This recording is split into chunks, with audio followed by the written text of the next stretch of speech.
Hello, everyone. Um, yeah, it's as I was telling the guys, it's sounding really nasty outside, and I already see my internet is lagging here and there.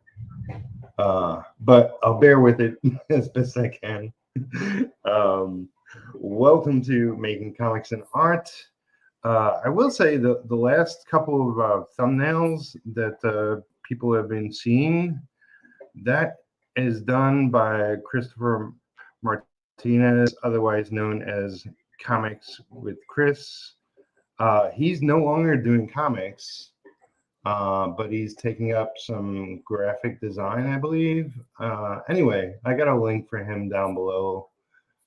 If you like what you see, you want him to do yours, then you can message him and connect with him. Uh, but yeah, today we have Sam and George. Welcome, guys. What's up, Peter? Thank you for having us on, man. How are you? What's up? My pleasure. So yeah, I was listening to one of your shows. I guess it was last week, and you guys put together a really good show. I love your intros and all Thank the you, craziness.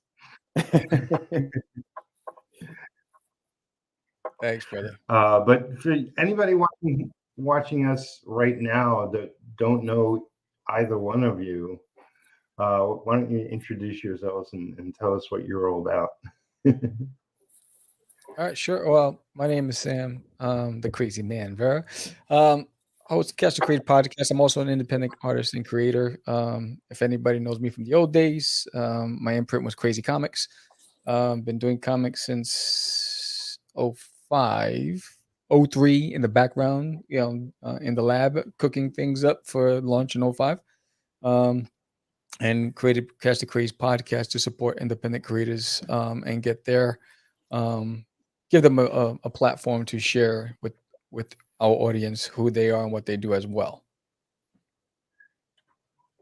Cool, cool. Yeah, my name is George Medina. I am also a comic book writer, more so than an artist. I created a couple of projects that I have out now: Wells 5377 and The Adventures of Wonder Duck. And I'm also co-host with Sam on Catch the Craze. I've known Sam for like almost 20 years now. Jesus, time flies. But yeah, we've been doing this for a long time, in the independent world, and just trying to make it happen. Good. Absolutely, absolutely. If you want to, you can share some stuff out. You both got books. Are they both currently live? No, the landing pages are active. Right. Yeah. Yeah. The The landing just pages, right? yeah, just the pre-launch page, like just to notify everybody, because my campaign goes live in May, at the beginning of May, and then Sam's goes live at the end of May. But yeah, we're just getting ready for it.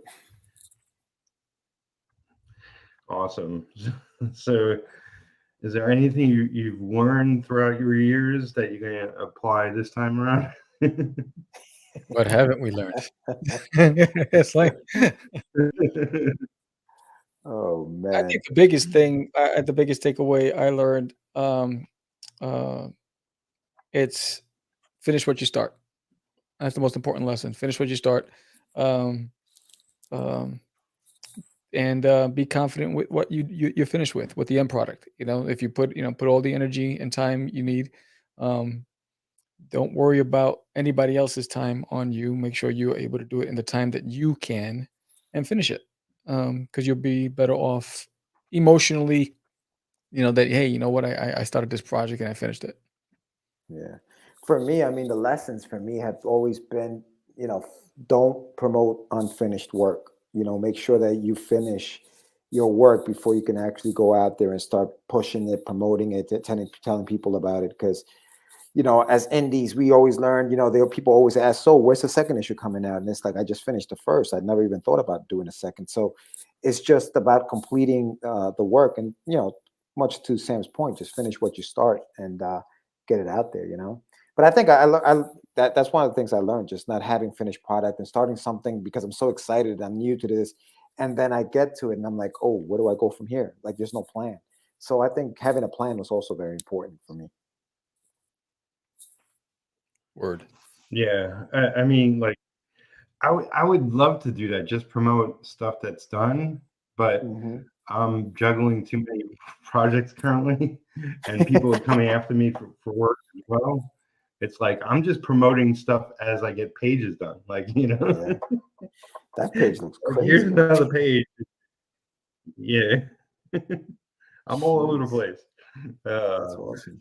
but I mean, the way I'm sort of looking at this year, it's like I want to get massive amount of projects done across the board. My Yeah, my own projects, are people projects. So I'm just putting it all out there. It's like in the future I'll do that. It's like I'll do things in secret and just like get it done, and then I'll start talking about it. Nice. For sure. Yeah. Because making comics, it takes a long time. You gotta it does. you know consistently work on things, and like if you put like there's people with day jobs, there's people with families, there's Mhm. people, it's like everybody has a different scenario, but as long as you put at least a little work in it each day, then you'll work towards finishing something, Yeah. you know Yeah, Absolutely. I think prioritizing it too. You know what I mean? Because it's like we all love what we're doing. As far as for me, creating, and it's finding the time to do it all. I think that's one of the hardest parts for everybody who has a full time job and does this on the side. It's just where do I get the time to do this? You know? yeah. Yeah, like I remember back when I was just starting out. I was in my late 20s, early 30s, Hmm. and I can do overnights. Like I had the energy to work Yeah. all day and then work Right. through the night. Now it's like Saturday will be my birthday and I'll be 59. It's like, not so Congratulations. Wow. much lately. Yeah. Yeah. Yeah. It's like I know what I'm capable of, which is Hmm. good to know. Hmm. Right. Yeah. Absolutely. Yeah. But I think, pacing yourself, being realistic with your timelines, don't take on more than you can chew. I think that's going to help alleviate the self-inflicted stress that you put up on yourself when you take on too many things at once, because then you're not going to get 100% on everything.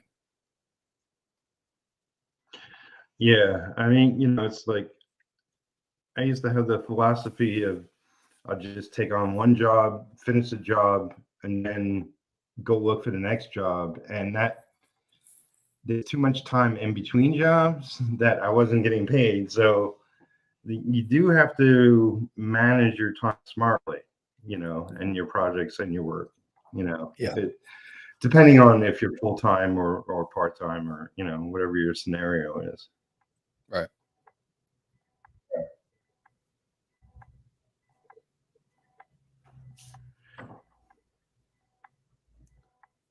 So if you like, it's like, um, I'm not usually like asking 1,000 questions. We just kind of just,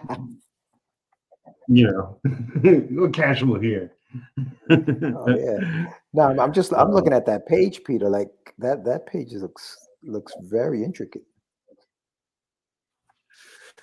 yeah, I mean, it's kind of a light page because it's a splash. Mm, So this is, it was originally called The Chosen Few. It's designated now. Um, but this is Mark Torres wrote and created this book. yeah, It's a that's his graphic book. novel. Um, it's a graphic novel that's going to be published by Apex Comics Group. Hmm. Right. Um, they'll be crowdfunding it probably July, sometime this summer. Yeah. I got to be done the end of May with the inks, and then there'll be coloring, lettering, and everything else, and getting a cover by somebody I can't say. But Yeah, there's no, that a is lot of cool. things I can't talk about. But the That's artist funny. on this was Jade Smith. I'm the inker. Mark created it. And I really like his work, but he went into other things. He did just this comic and decided comics were for him to make a living. And that's a choice that some people make. Like, I wouldn't say that's stupid. It's like comics are hard. Comics take a long time. You have to build your audience and all that. And but yeah, so even though it's being collected and it's going to be just printed as one book, a graphic novel, it's still broken up in kind of issues. 5 issues total. So I guess you could say this is chapter 3, page 1. So it's a splash to reintroduce the situation.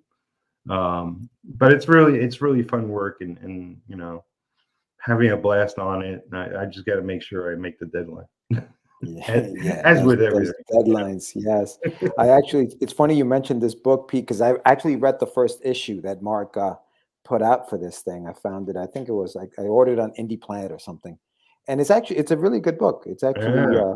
a fun read. It really is.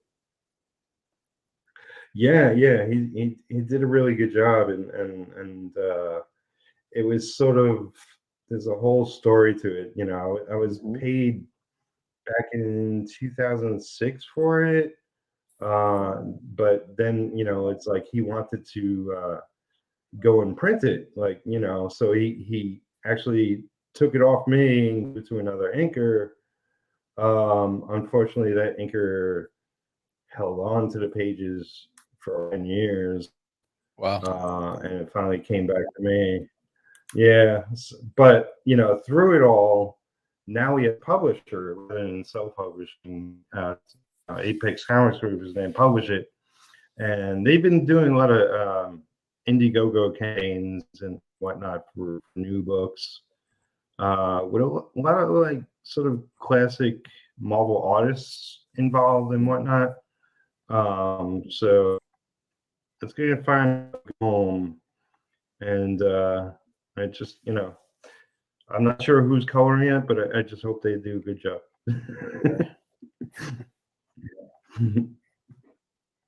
Nice.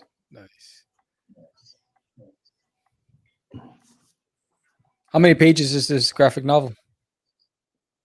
So story pages, it's 110. Wow, yeah, So it's a big it'll book. probably be a little, yeah, it'll probably be a little bigger than that. Not sure if they're going to do a lot of extras or whatnot, or just the story itself. Right. But yeah, it's like a group of kids that they find out they have powers. Of course, there's aliens involved. And so, but yeah, like I read it 2 years ago, and I was like, this is really good. And it's like, maybe once this comes out, I'll encourage Mark to do more than just this.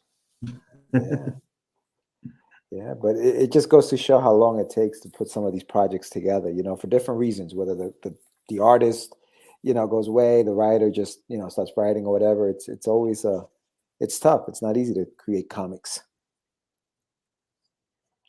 No, not at all. I mean, and it's like everything in between. I was on DeviantArt earlier, maybe yesterday, and somebody commented on some artwork from a Kickstarter I was a part of, and unfortunately the Kickstarter succeeded. Like, we funded, and me and the artist were 14 or 15 pages in, and then the writer dropped off the face of the world or the internet, and we never heard from him again. It was like, well, that sucks. We did all this work and it's never going to be published. And people put out money for it, and we don't know how to reach him. It's like, Jeez. I felt really bad for everybody involved. Yeah, it's like situations like that happen. Unfortunately. It's true. There are a lot of stories like that. Yeah, I mean, maybe he had problems, like in real life or whatever, but like you can pass the word on to us or whatever, and make something from what we had. But he just totally dropped. Yeah. But I will say it's like one of the things I'm going to get to. It's like I do have all the art. I did get a friend of mine to color it. I'm going to script the pages myself and just sort of release it. Like I've always wanted to do, like, get a email list. So I'm going to, like, if you sign up to my email list, then you'll get to see the pages in color and see my story interpretation of what we actually did accomplish.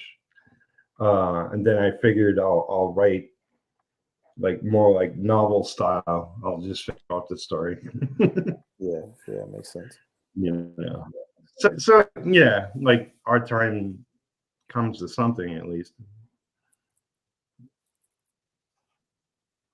I mean, I worked on, like, back in the day when I was working at Marvel. Me and Jim Calfury like did a Deadpool story. We got paid for it, but it was never published. They sort of the mistake they made was to shelf it right away, and we'll use this as a filler story somewhere down the line. Unfortunately, because at the time a lot of the characters were changing costumes like a lot. By the time they thought about publishing it, it's almost everybody in the story had a different costume. It's like, it would have been such a waste of time to like recostume every figure in the whole book. So they're like, yeah, we're never going to publish this. How often does that happen in mainstream comics, where a project is paid for, but then it just goes onto the shelf and never sees the light of day? Well, I mean, they do. There have been many cases where they'll do like back when I was working for them. I know they had like multiple Punisher books, and they're like, oh, like they got a lot of people working on Punisher stories, and just put them on the shelf because a random Punisher story will fit in anywhere. It's like the character is pretty much the same last year as he will be next year as he will be in 10 years. Right. So that kind of thing, it happened a lot, like, because Marvel and DC, like, there's such machines that if they have a back catalog of stories they could put in latest issues, like, if the regular creative team of the book is falling behind, they'll just stand and no one's wiser, like in most cases. Right. Yeah, I always thought that they had stuff. I mean, obviously, and they do, I think, plan stuff way in advance before they even put it out, so that they're never, behind. But delays happen regardless, I feel like. Yeah. Yeah, I mean, they're not so hardcore continuity as they used to be. So, I mean, I'm sure they're still planning certain things way ahead of time, but yeah, it's like you can make a plan to do things, but it doesn't mean it will work out all the time. Yeah, Right. that's true. You know, the advantage of them is they're owned by big corporations and they can afford to pay, you know, like 8 different teams for 8 different issues ahead of time, as opposed to us indie creators. What I heard something the other day, or I read something actually. HBO is buying Discovery. I think they're So like, merging. Yeah, yeah, they're merging. And that's pretty insane because Discovery alone covering a lot of different sub channels and whatnot. And um, if you ever looked at HBO Max Plus or whatever, there's yeah.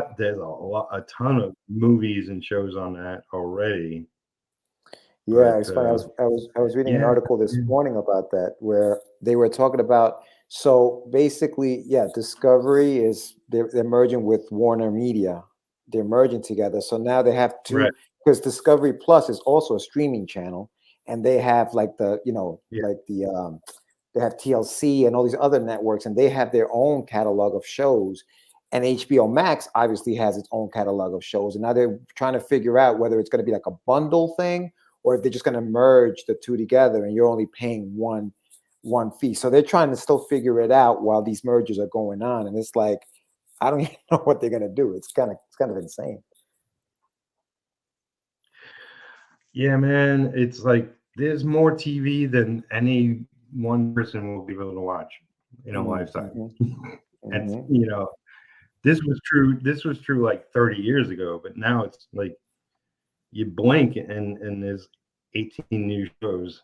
I know. Um, It made me think of all the people, like people who maybe sign contracts for development of shows and movies and TV things that now are going to be put in limbo because a new team is coming in and they're going to have to figure out what they want to do with some of these options for television shows and stuff. So, it's going to affect a lot of people at this point.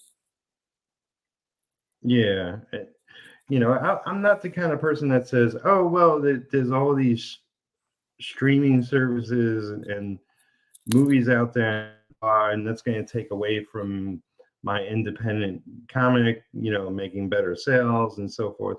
You know, I'm not that kind of guy. Right. It's like, all there are enough fans out there that we can turn our way to our books and our creations that, you know, will make good sales. Right. It's just about getting the word out. Yeah. You know, is there any way you guys promote that's outside the normal realm of how everybody else in comics promotes?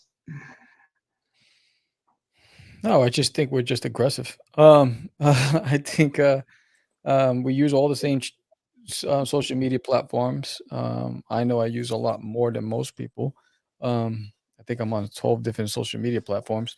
Um, I think we do the same as everybody else. We just do it more frequently, um, at least daily, and that's I think that's right now. That's I don't know if there's anything that we're doing that's different. It's just more frequent. That's it. Yeah, I think you know we're still trying to figure it out. I think everything changes so fast, and there's always, like Sam said, a new social network out there or a new way to get things out to people. When TikTok came out, and you have your younger audience in TikTok, and now everybody's making videos, and so it's just a matter of finding your audience and where they are, and then trying to attack that that place, trying to get eyes on your things according to your fan base or to your age group of fans. It's it's about figuring it out at Yeah, I this think the point. really thing is figuring out how to get to the average reader, not just your peers in the industry.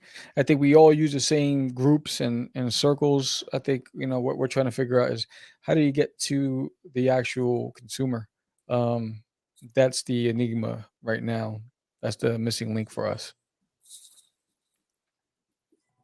Yeah. Well, that's why I'm thinking, like,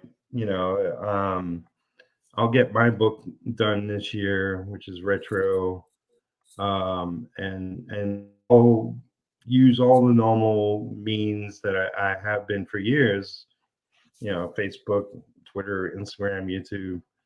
Yeah. But I'm going to look into, getting on the radio, maybe getting on like local newspapers, like stuff like that. And that's not something I haven't seen others do before. But Yeah. I haven't done it myself first. But this really, like, I promoted, so I've worked on all my career, but I'm going to go above and beyond for my own book. Right. Yeah. Yeah. That's what's important. It's true. It's true.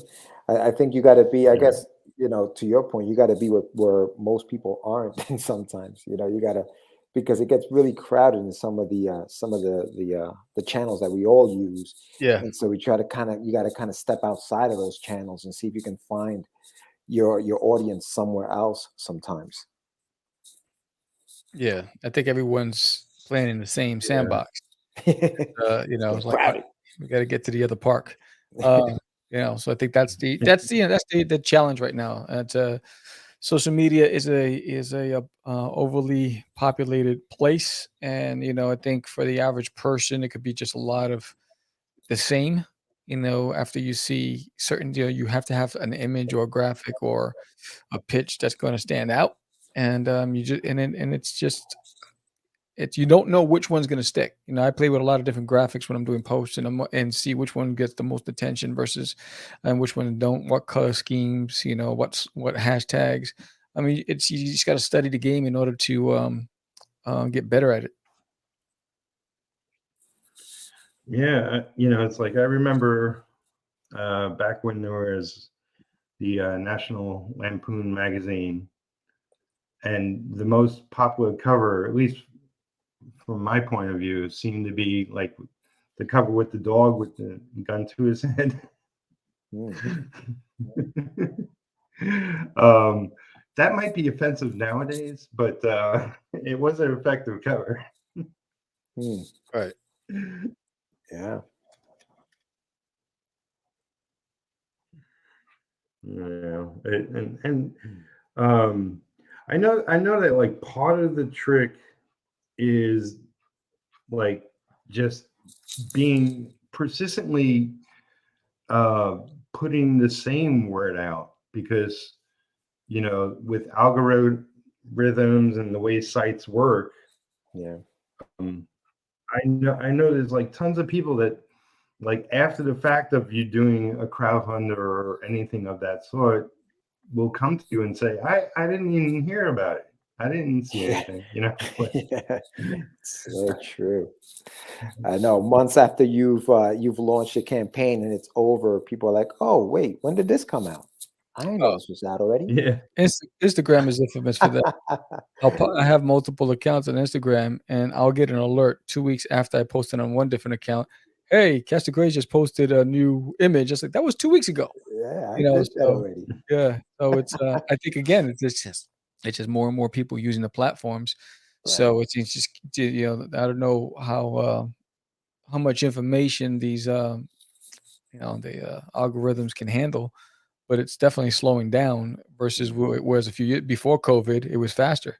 Yeah. And people would see things faster, and you get response faster, and you get more, um, you know, engagement, and now it's a lot slower, less engagement, less visibility because of the amount of people eyes that are in there. Yeah. Yeah, I definitely think like the slowdown has a lot to do with too many people using social media for bad, in a sense, Yeah. like, Yes. and so now they're scoping out certain terms and words and pictures, and like, so things are definitely slowed down. I notice sometimes I go on Facebook and typing in a comment and waiting for the letters to pop up like on Oh, right. screen. Sometimes. It's like, why is this taking so slow? It's because they're scanning for Oh yeah. certain phrases or words. Right. And then just wait for the email you're going to get advertising whatever it was that you were typing in that message. You'll get like some kind of advertisement for something to try to sell you something else. It's just crazy. Oh yeah, like the I'll be just looking at things across the internet, and then I'll go to Facebook, and all of a sudden there'll be an ad for it. Yeah, that will Hmm. pop up because they've been tracking my whereabouts. Right. Yeah. And that's It's always fun. insane. It's always fun. It's like your phone is listening. Yes. Well, I mean, like, I'm not so paranoid, and it's like, I don't care for me and where I'm at and whatever. I know some very paranoid people, and I'm complete opposite. And for better or worse, it's like, I'm not going to live my life that way. Yeah. Yeah. Yeah, I see there's a question. Yeah, so George has The Adventures of Wonder Duck, which launches May 4th. And I have There's an Alien in My Toilet issue number 2, which launches May 31st. Uh, I just finished issue 1, and I just sent out the first 30 packages for that campaign, and another 30 is going out this Friday. Shipped out. So we're working on part 2. So once his is over, mine will start. Yeah. The Adventures of Wonder Dog is the one that I'm doing, and that one is I'm up to like I'm up to chapter 5 of that particular book. So that's what I'm crowdfunding right now, or will be crowdfunding May 4th. We're gonna go live. We're gonna have a launch show on Catch the Craze on our channel. We'll go live at 8 o'clock. We'll have a little party, and then I'll hit the button like about 8:30, so that everybody can check it out, and it'll be good. It'll be fun. I'm looking forward to it. Yeah, yeah. So we're excited about it. Yeah.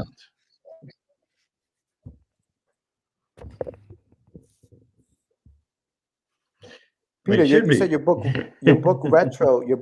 Is that something that you're how far along are you on that? I know you were thinking about releasing it. When did you say you were going to release that? Retro is a long story, but essentially, I hope to get it, to the printer, this summer, so I can then get it into the hands of the people that did the initial pledge to the initial Kickstarter. Then I'm going to do a full blown Indiegogo, so Cool. probably in the fall. So the gist of it is that I did crowdfund it way back in 2019. And I was supposed to be writing a novel series for somebody that I was going to get advanced on, and I bargained, banked everything on the fact that I would have all this money coming to me, and I could just work on the novels as well as retro, and that fell through. So it's like, then I had to take on a ton of work and blah blah blah. So years later, here we are. Is there a reason Yeah, why you're going through but Indiegogo rather than Kickstarter, Pete? well, I did the Kickstarter, 2019, Okay, different.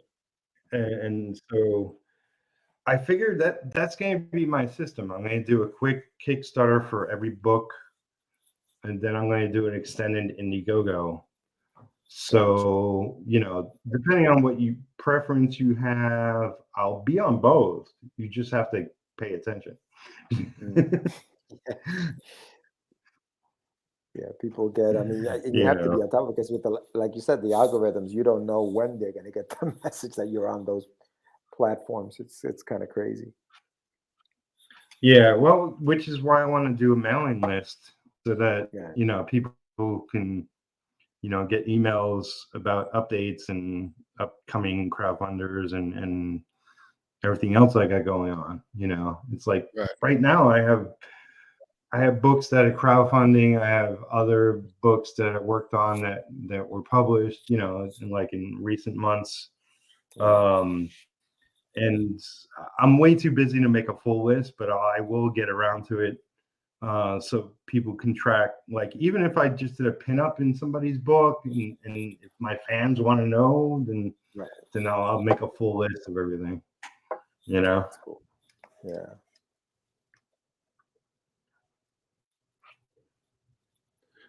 So what would you say would be like in your making of your latest books, like things you've learned recently? Learned, have fun. I think it's funny because when I created Disney, I told it was years ago. So coming back and reintroducing it, you know, made the decision to remaster it. So from re-inking it, to recoloring it, to relettering it. Um, I think the biggest thing is just go back and with a critical eye and polish up what you were doing, and have fun doing it because we all know the grind is not just creating the book. Right. That's the first part of it. Everything else is the hard part. It's now you have to put on all these other hats that you really don't want to do, but you have to do. You have to be a marketer, you have to be a publicist, you have to be your own agent, you have to be an accountant, you have to do all these things that you don't want to. So try to have fun doing it because it'll take its toll mentally. I think that what I've learned, and even just from when we were pushing, the Disney in my toilet, is how much people have changed, how much the world has changed. Humor, like you were mentioning, Peter, that gun to the dog's head or whatever. Back in the days, that might have been, and today you have to really, things have changed so much. Yeah. People have changed so much that what makes people laugh now may not be what made them laugh back in the days, or what's acceptable today isn't acceptable tomorrow. So it's creating comics, and even creating nowadays, you have to be careful. And I hate to use the word be careful or the phrase be careful, but you don't know who you're going to offend. I mean, we saw that just a couple of weekends ago, at the Oscars. Like, you can't even make a joke because of the consequences that could happen. It's a different world, and I think I learned that that's part of it. As creators, we have to be very mindful of the fact that it is so different today than when we were creating back in, like, for us, the early 2000s, Yeah, it's late funny. 90s. It's funny that there's a big because I remember growing up in my neighborhood. I mean, there'd be rank sessions. I mean, you walk, people start ranking Oh, on you joking on you, like, and yeah. jokes, and there were all kinds of. See, I grew up in a diverse community, so and everybody who was ranking, they were using, your ethnicity for punchlines, and no, everyone laughed, and nobody took it to heart because everyone knew it was the rank session. Be prepared with your jokes or get slaughtered with the jokes. Now you can't do any of that stuff anymore. Now everyone's hypersensitive, and the things that are being broadcasted, I didn't grow up with. All I knew was diversity in my community, and so I didn't grow up with all this stuff. And so when you see it so blatant, I'm like, where did it come from? And so I think now you just got to be, unfortunately, you have to keep that in the back of your mind is that, what may be funny to you might not be funny to someone else. And no one really knows your intent with what you're saying, with what you're putting out into the universe other than you. So, it's, the receiver of that information can process it anyhow that they see fit based on their experiences. So the experiences might caused them to receive it one way when that was never your intent, and now you find yourself in a precarious position having to justify your actions or your words, your dialogue. When I think you know your audience and be mindful of the changing environment. Yeah, I would say like if somebody picks up your book and they're offended by what's in your book, then that book's not for them. That's all. Like, it's like you're not. Yeah. Yeah, I think that's the biggest thing. You have a choice, and I think that's people don't realize that it's not being forced upon you. You have a choice. Go Yeah, to the movie. Don't go to the yeah, movie. Order what's on the menu or go to a different restaurant. You have a choice. So, why make it worse more than it is? Just make a different choice. Yeah, you might not like yeah. Taco I Bell, but mean, you got Taco Bueno's down the block. So it is always another option. that- Change up. well, it's like I definitely see like today's society is a result of social networking and us being able to reach everybody. And it's like, on the one hand, we all want to get along, but on the other hand, like, people will do anything to get noticed. Like, Yeah. Yeah. so Yeah. there's been a lot of stuff going down over the past 10, 20 years. It's like, whatever. Yeah. I live my life. That's it. That's live, let live. Respect others. Give what you expect to receive. If you're not giving it, but you expect it, you're in. You got to get your head twisted on right. And it's just like agree to disagree, but don't. I mean, if I've had verbal exchanges with friends of mine on who we disagree fundamentally on a lot of views.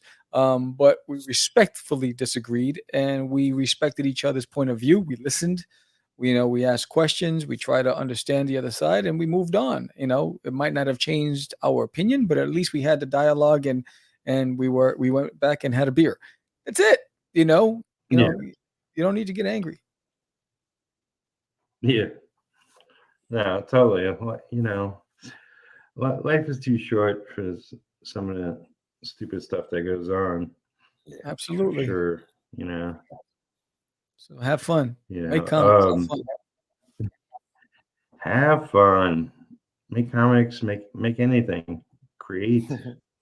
This is like making movies or making comics or making music or like it's all under like entertainment category, and we're all here just having fun and being creative and you know I I don't let most of what goes on get to me. It's like I'm too busy working. Too busy I having think the fun. one thing that doesn't change is that you're not going to be able to satisfy everybody with whatever you do. Somebody's always going to be mad or angry about what you did. So it makes no sense to try to appease anybody because you're going to upset somebody, no matter what. That's the one thing that doesn't change. I think that's been the same forever. But yeah, man, I think, Yeah. and as creators, we're in a situation because we want to reach the masses and be true to ourselves. So we're like in a conundrum. It's like, oh man, how do I reach the masses but still stay true to myself? And you got to make a choice. And to me, the choice is just be true to yourself, and the mass will come, man. Like people who like your stuff will find your stuff because they like it, and it's true to who you are. I think that's what's going to matter at the end. Yeah. Yeah. I'm sure it's the same for you guys. Like when I'm working on retro, I'm trying to make the book I want to read. Correct. It's like I want to buy. That's right. Like I'm not thinking of, well, there's fan number 273. What will he think? Yeah. It's I can't get into their mind that good. It's like I just the book I really want to read and check out, and I know there's an audience for it out there somewhere, and I just gotta be able to connect with them at some point. Yeah. But I think that what you said was right on point, right? You read, you draw or you write the book that you want to read, and just wait for others who enjoy that kind of stuff to come on for the ride. That's it. And that's it, man. Yeah, That's it. yeah. If you're too busy trying to figure out how to appease everybody else, you're gonna drive yourself crazy. Yeah. You know. And I think your art's going to suffer too. Your work is going to suffer because it's something's going to be lacking in it. Like the heart is going to be lacking, and you can see that. When you put it out, you're going to see how flat it is. Like because you're just a copycat of somebody else. Who did it that way. Yes. And it's crazy, man. It's Corazon. that's the hard. That's one of the hard parts of it too. As an independent, is that fighting with that. No corazon. George wanted to correct things. That's not how you pronounce it. Wait, what did you say? I thought you said that. I said Corazon. Oh, sound like cortisone.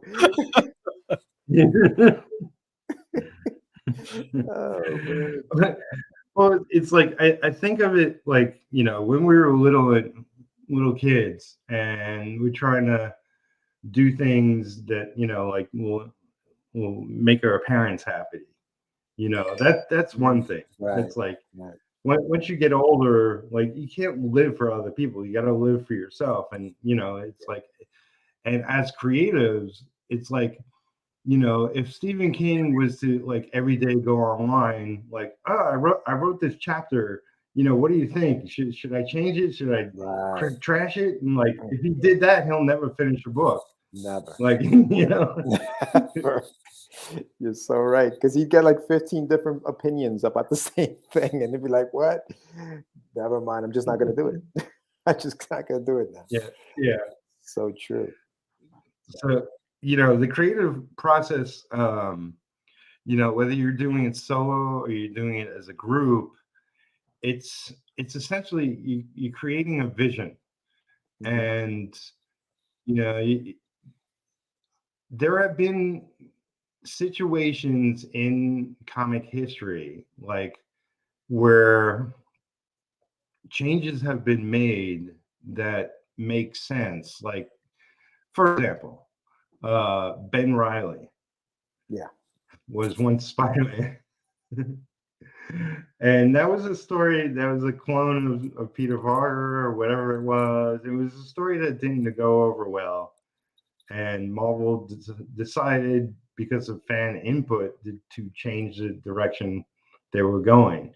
Right. And that in the end, it did them well. It's like, it might have been a cool idea at one point, but it should have been a shorter story or a smaller story, and move on from that. Don't make it part of Spider-Man history. Right. And now they brought him back.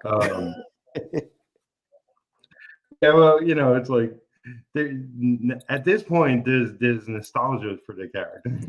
It's like I'm sure there's some people that liked it, but majority did not. And but that's like when you're dealing with a big company that have hundreds and hundreds and hundreds of issues of the same character, that it's like we're individuals. Like at most we can get maybe 100 issues of our book out. Right. Yeah. No, you're right. You're right. I mean, but by issue 300, it's like, okay, how long is Peter Parker going to be 18, 19 years old? Like, what else are we going to write about? So they had to kind of like try to move in different directions. It's kind of hard to stay the same way for those issues. That's why I think that's why what Todd did with Spawn is so impressive, to have it go for this long. I think that's very impressive, Oh, totally. Yeah. And he's one of the few ones at Image that still carrying on with their initial character. Like, there's Eric Lawson. Yeah. He's done over 300 issues as well. And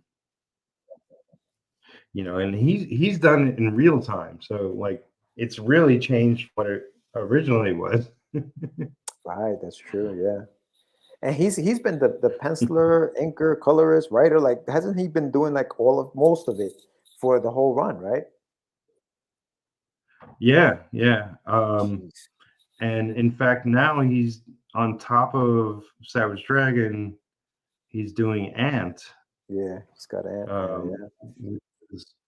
Which was with Mario Gully's character initially. He bought the rights to. And so he's doing 2 books. I know he's like taking a break at some point. I saw a recent interview with him. Yeah. But he's been going for decades. I mean, come on, he's worked for Marvel. And then he jumped onto Image. Yeah. And he hasn't quit. He hasn't stopped really. Yeah, I remember collecting his run on Amazing Spider-Man, right before Mark Bailey came on for it, and he was just cranking those things out. And right after Todd, I think he came after Todd, and then they went over to Image, and he's been doing that Savage Dragon book for a long time. It's incredible. Yeah, I know. Like back in the day when I was working on Aquaman, that the team that took over after us, he was the writer. So all of a sudden, Eric Lawson was writing Aquaman. I was like, that's weird. But okay.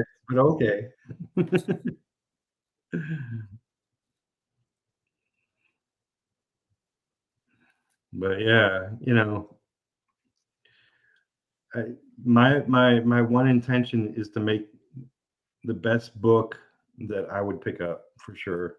And and I'm not necessarily known for writing. I'm not necessarily known for penciling, and I'm going to be coloring too. But it's like I'm capable. It's like I've read tens of thousands of comics at this point.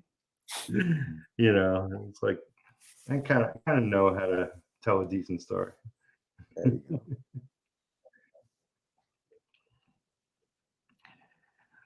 So, would you have any tips for wannabe comic book writers, artists, creators? I think for writers, I think research is important, and just reading as much material on the art form, learning the art form. I believe in know the rules so you can break them. You can't just come in here breaking rules and you have no idea what the rules were in the first place. So I think that definitely just read up, research as much as you can on the craft. And even when you're writing, also do research while you're writing on whatever topic or subject you are writing on, just to add a little more to that story. And then we were talking about, stay true to yourself when you're writing these things. Don't think about, okay, what will people think if I wrote this down? Like, don't write in fear. I think you got to be fearless when you're writing. That's where you're going to get your best work. Yeah, I just think be a student. Don't student. I'm sorry. Don't edit yourself, I would say. Yeah. Like, absolutely. And you just got to be a sponge. Yeah. Don't the moment you believe you've learned everything is when you're going to hit a wall. I think you have to be a sponge and learn how to be inspired. I find ways to be inspired. I love art of books because I love to see how other people's creative processes are. I love to see sketchbooks. To see from start to finish. I love storyboards and thumbnails. So I think you just got to be a student of the game. Be a student first in everything you do, and then and you'll realize how you benefit, and your work benefits from it. Right. Excellent. Well, one of the things that when I was watching your show that you guys were talking about, like, how can we get a better industry? How can we as individual independent creators work together somehow? Like, it's a mystery to all of us, like how we can band together and still be separate, but better industry. Yeah, that's like the burning question, right? Like that's like trying to figure that out is like it's so I think that as creators, we all want to have some kind of control over what we're doing. And so it's hard to have, one person lead or you know what I mean? Like that's the tough part. I think even you see it at shows, like even now, we were talking with Sam about doing, a convention. We're like, all right, you know what? Let's do a convention together. Let's get our own tables, but sit next to each other. I mean, because like that way you can set up your table the way you want, you can sell the way you want, because we all have like a vision in our minds of how things should work. And I think that's what kind of stops us from, kind of working together. Not us, not specifically Sam and I, but I'm just in general. I think it stops us from working together because everybody has their own, way of doing certain things and thinking that that's the way it's going to work. So until we figure out a way to kind of like meet in the middle somewhere, it's going to be so tough, man. Yeah. And I've seen so many communities form, and 6 months later, can you hear me? 6 months later, they're gone. Yeah. And it's because there's a lot of talking heads, and everybody wants to be the bus driver. And I think the best way for the independent community to grow is for people to play their positions and take a role, embrace the role, and figure out how to move the ship forward in that position. And I think what happens is when you're not honest from the inception, that's what happens. I think what happens is people have ulterior motives, and then they go into it and they say, well, you know what, I'm going to do it this way, and I'm not going to let anybody know. And then you've seen it. I mean, we watched over the years how many groups have formed and just disbanded because they weren't honest with each other from the beginning. And so then tensions rise and animosity grows, and then you have factions, and then next separation, and then there's the storm where everyone starts airing dirty laundry on social media and attacking each other. It's like I thought you guys were best friends. I thought you guys were gonna be the next image. What the hell happened? So I think that's what it is. I think honesty is key. Why do you want to form this coalition or whatever it is that you're trying to do, and be comfortable with the role that you're going to play. And I think that's the only way it'll ever be successful. The community will be successful. It starts with the honesty part. Yeah, Yeah. yeah. I think supporting each other is so key, man. Like it's, I just think, there's too many people trying to say, "Oh no, my stuff is, I got to win this today." You can't sell that. I'm gonna sell more than you. I think just supporting each other, man. Let's just support each other, and the cream rises to the top. It's inevitable, Right. Yeah. It's fine to be competitive though. Mhm. I think that's creatively helpful. I I would agree. say if there's one thing I would want to have done better uh, throughout my career, it's not anything creative. It's the business side. Like if I did the business side better in my career, I would have had a much better career. That's a fact. Interesting. Yeah. Yeah. You know, uh, not asking the full value of my work, and it's like a combination of 1,000 things. But Interesting. yeah, like no business as well as art, as well as writing, as well as how to put together a comic. Yeah. It'll get you a lot further than anything.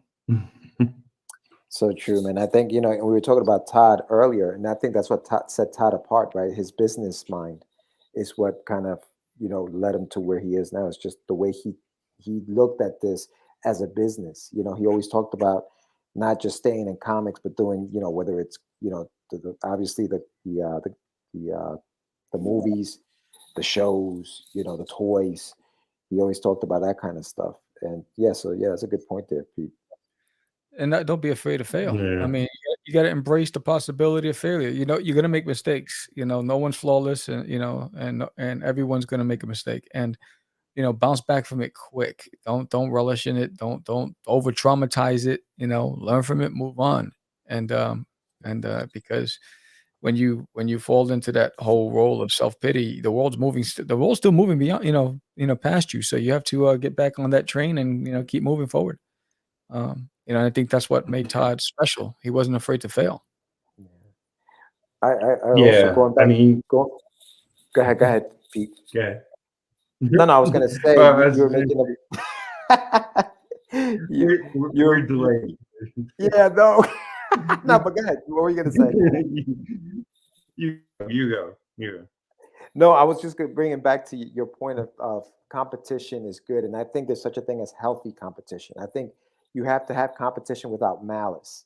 I used to play sports all the time, and like if I'm playing basketball with somebody, yes, let's compete. But if I'm up in the air, don't undercut me to try to hurt me so I can get out of the game and you can win that way. Yeah, You know, LeBron. like there's got to be healthy competition. There can't be malice in that competition. You know what I mean? And I think that we sometimes we forget that. We forget that you can have healthy competition, and hey, sometimes you lose and it's okay. Like hey, pick yourself up and do something else. Yeah, what are the Or things? to the next work, to the next Yeah, work. what are the things I do when I'm at a convention? I love to look at the other setups because I get inspired by it. It doesn't deter me. It motivates me. When I see, oh man, I didn't even think about that. Oh, look at that. That's awesome. And I think that's what the creative medium is about. It's inspiring and being inspired. And you got to figure out how to do both, right? And when somebody, and when someone's doing something right, you know how are they doing it? What is it about that that's making it special? And how can I apply something like that to what I'm doing instead of just saying that guy sucks? It's like, come on. The guy's hustling just as much as you are. Give him his props, and learn and move on. It's called the homage. What's up, Mark? Hey, Mark, check it out. Yeah, he is. Yeah, you have to do like even to think, oh, I could make a comic maybe or whatever. Like you really have to have a sense of confidence what you're doing and what you're putting out there. And being new in the industry, you kind of actually blind to like all the no's initially until you get beaten down. And then it becomes like an issue, like to just do anything. But always have the confidence to do your work and do it to the best of your ability. Because any other state of mind is not conducive to doing quality work, in my opinion. No, absolutely true. I And, agree. and guys, listen, we were talking about 9 to 5s earlier. I just got to finish some stuff for work. Peter, thank you so much for having me on. I'm gonna have to run because I got to take a call at 5 o'clock. Oh, But I appreciate you having me on. You guys continue this conversation because this is good stuff. But I'm gonna run now. But I'll be online checking it out later. Thank you, Peter. I appreciate you, Samuel. See you later. All right. All right, guys. All right. Take it easy. So it's just us now. I mean, I was gonna round it out and end it soon anyway, as it goes. But I would say like people should go to your website, which I pinned to the top, icreatestories.com, and that has your book, that has George's book, your sign-ups links there, right? Has everything. Yeah, George is on getyourmeds.com. That's his Oh, okay. website. Yeah, so it's getyourmeds with a Z.com. And that'll take you directly to also his landing page, and you'll find out more information about Wonder Duck. All right. Yeah, I'll make sure to put that in the video description so people can go check it out. Is there anything we've missed that you want to make sure people know about? Oh no, I mean I think check out Cast the Craze podcast. We launched it in '06. It's for indies by indies. And it's not just comics, it's independence in all forms of art. Whether you're a puppeteer or cosplayer or an actor or musician, and you're doing it independently, we want to talk to you. And check out Catch the Craze podcast, and it's with a D-A, not a T-H-E, Catch the Craze. And just give our books a shot. Check out there's an alien in my toilet. And on issue number 2 is coming on Kickstarter, and Wonder Duck on Kickstarter as well. It's coming on Kickstarter. But yeah, I think that's the gist. And I can be found anywhere on social media if you just put in Catch the Craze, whether it's Twitter, Tumblr, Reddit, Instagram. It's all Catch the Craze. Excellent. Yeah. So this I'll mention this again. This is a designated graphic novel I'm inking. The creator and writer of that is here known as It Came From the Radio. That's his weekly podcast that he does with a bunch of friends, and it's a great show. Otherwise, he's known as Mark Torres. And he's a really good guy, and this is going to be a dynamite book. So yeah, I'll be inking pages on this show until I am done. And he's making sure of that. He's got his whip. There you go. But yeah, thank you everybody for watching. Tomorrow, 1:00 in the afternoon, Peter Cimetti will be joining us, and we'll grill him for all he's worth. And Alison should be here tomorrow as well. So I'll see you all then. Give it a like, subscribe, all that jazz. Become a patron.